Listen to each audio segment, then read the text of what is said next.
세계 복음화에 작품을 남기는 성령의 사람 됩시다. 교회 다닌 사람을 깊이 영적 상태를 따라서 분류하면 불신자도 있습니다, 교회는. 그리고 구원은 받았지만은 아직 확신이 없이 희미한 자, 약한 자 있습니다. 그리고 구원받고 복음을 정확하게 알지만은 깊은 영적인 비밀을 아직 못 누리는 자, 이 복음의 축복을 못 누리는 자. 그리고 네 번째는 당연히 구원, 복음의 비밀 가지고 깊은 영적인 비밀과 응답을 누려가는 자도 있는 겁니다. 자, 하나님은요, 여러분이 다 교회 와서 복음 받기를 원하십니다. 복음의 비밀을 더 깊이 알고 영적인 비밀을 누리는 자리에 나가기를 원하시는 거예요. 그게 바로 오늘 말씀대로 성령의 사람인 거예요. 첫 번째 말씀은 육신에 속한 자. 바울이 고린도 교인을 두고 고린도전서 3장 1절에서 4절 형제들아 내가 신령한 자들 영적인 사람으로 너희를 대할 수 없음 같이 너희에게 말할 수 없어서 육신에 속한 자 곧 그리스도 안에서 어린아이들을 대함 같이 하노라. 내가 너희를 저주로 먹이고 밥으로 아니하였나니 이는 너희가 감당하지 못하였거니와 지금도 못한다. 3절에 너희는 아직도 육신에 속한 자로다. 너희 가운데 시기와 분쟁이 있으니 어찌 육신에 속하여 사람을 따라 행함이 아니리요. 자, 그렇다면 육에 속해 있단 말이 뭡니까? 하나님이 주신 자녀의 신분과 그 축복을 다 놓치고 다른 것 갖고 살아간다는 겁니다. 다른 것 갖고. 하나님의 백성이 교회에 와 있지만은 하나님의 말씀이 아니라 사람을 따라 행한다는 거지요. 육신의 것. 그리스도가 주인이 아니에요. 물질이 주인입니다. 사람이 주인이에요. 내가 주인이에요. 그것이 모든 기준이며 중심이라는 겁니다. 그러다 보니까 복음이 있지만은 복음이 그 삶 속에 답은 아닌 거 있죠. 구원은 받았을지 모르지만 영적 상태는 세상 수준인 겁니다. 똑같이 불신자들 수준이에요. 그러니까 그는 하나님의 자녀의 축복을 다 놓치는 거예요. 육신 것 때문에 좋을 때도 있고 육신 것 때문에 갈등하는 거예요. 그러다 보니까 자기 주장, 갈등, 분쟁하면서 오늘 이 고린도 교회처럼 이 땅에 살면서 사탄에게 속아가지고 늘 이용당하는 인생. 하나님은 끊임없이 기다리십니다. 그리고 하나님은 깨닫기를 원하시는 거예요. 그래서 이 말씀을 주신 거 아니겠습니까? 하나님이 주신 복음의 비밀을 받은 자는 절대 버리지 않고 구원받는 거예요. 그러나 그의 삶은 늘 육신을 따라 살아가는 삶이 겨우 구원받는 인생이 되는 거지요. 그래서 15절을 한번 보실까요? 누구든지 그 공적이 불타면 해를 받으리니 그러나 자신은 구원을 받되 불 가운데서 받은 것 같으리라. 이거를 일컬어서 부끄럽게 구원받는 거예요. 부끄러운. 두 번째 나눌 말씀은 아무 공적이 없는 부끄러운 인생이 되어서는 안 되겠지요. 한 번뿐인 인생인데 아무 가치 없는 헛된 것만 쫓아가다가 결국 나중에 보니까 아무것도 없는 인생이네 라는 인생이 되는 자도 많다는 거지요. 10절 내게 주신 하나님의 은혜를 따라 내가 지혜로운 건축자와 같이 터를 닦아두매 다른 이가 그 위에 세우나 그러나 각각 어떻게 그 위에 세울까 조심할지니라.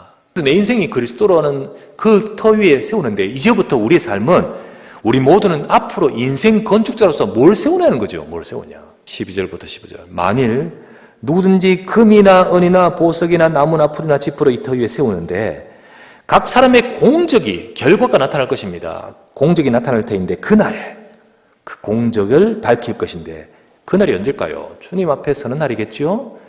그런데 불로 나타내고 그 불이 각 사람의 공적이 어떠한 것을 시험할 것이라.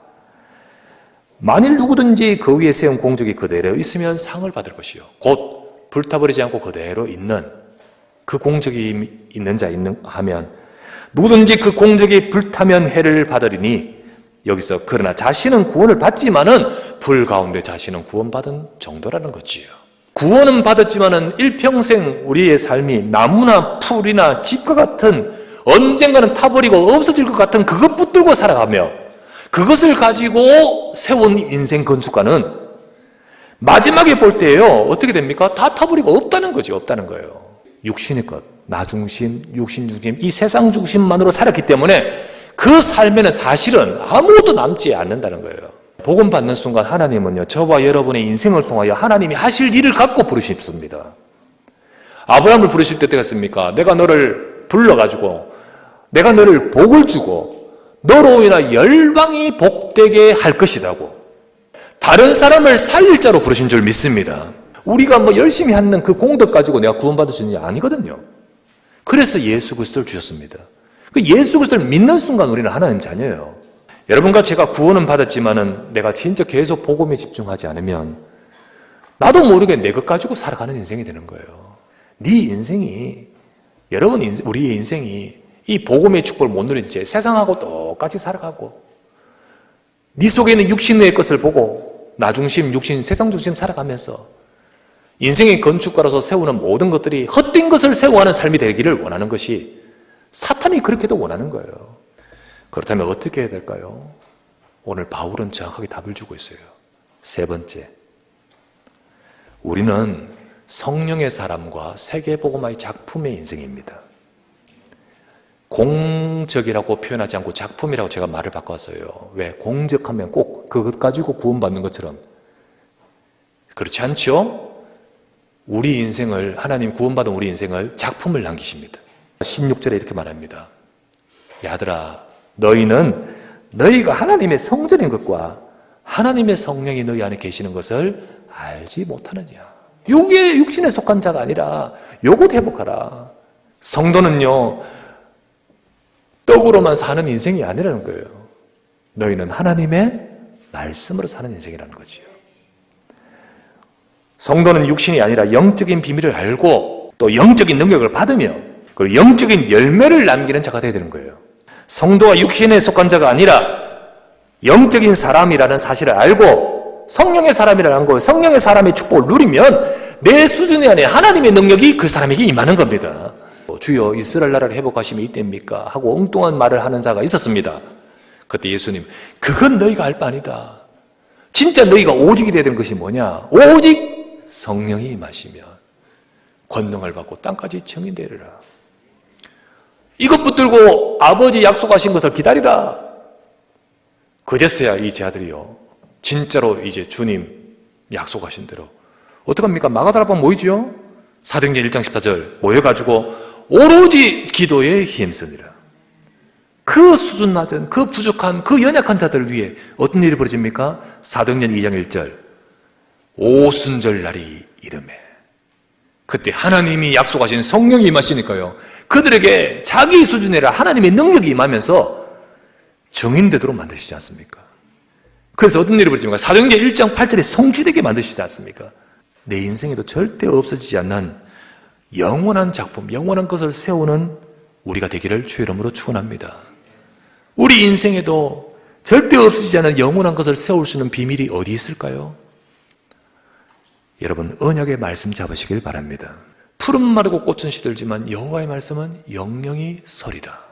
여러분이 말씀 잡고 영적인 힘을 얻으면 풀, 집, 나무로 세우는 인생이 아니라 하나님 보시기에 영원하고 기쁨이 되는, 영광이 되는 정말 그런 영원한 영적인 작품을 남기는 인생으로 세워가게끔 만드시는 거죠.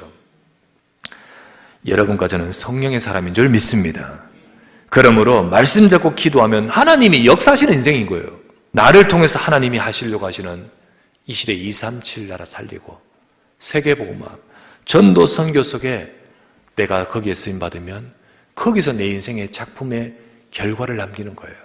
300명 리스트라는 것은 그것을 품고 기다리는 거죠. 그때 하나님은 절대 없어지지 않는 영원한 작품을 여러분과 제 인생을 통하여 세우시도록 축복하실 줄 믿습니다.